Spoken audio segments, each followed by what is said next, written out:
시작. God made Adam and Eve. Why did He make them? To love and to be loved. God loved them, they loved God. God made a beautiful garden.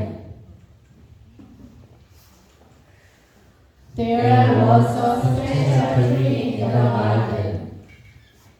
God said to Adam, do not eat from this tree.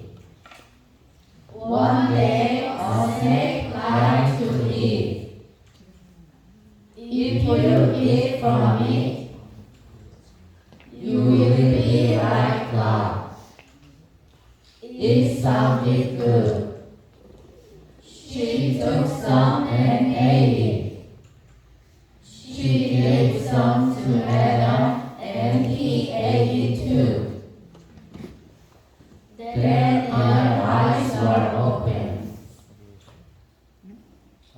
They saw that they were naked.